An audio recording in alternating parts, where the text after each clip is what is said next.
we bari munonga habwe kibuze cyo kirungi so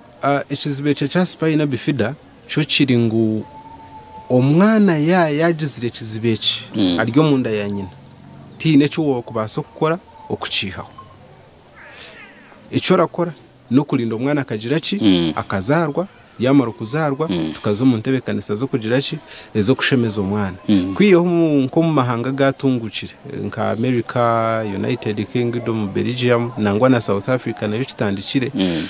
hariho intervention eyi barashemeza umwana atakagizire ki atakazirwe kunkeji hanuya technology hano yatekahikira so umwana yatungire kizibu tine cyo kubasa gukora no kugumizamo omuzire arareberera enda nko nkaburijo umwana yamara kushemezibwa umwana akagira ki akashemezibwa dene kindi ndahabura abakazi baba bari gukora za ekitureta ultrasound scan babuza bashaho kumwakora scan umwana wanje aryata umwana wanje yine kilo zingahe ibiceka bye byo nabyo mubira byinde kandi biri kura kurunje aho ko nkorasha ikizibe cya spina bifida umukazi arabasa kucimanya nka weeks nka 20 12 22 yakora scan erere kashi irabasa kwereka uko rucizi rwo mwana ruri yereka ngo rucizi rurije ningashi omwana yinovuze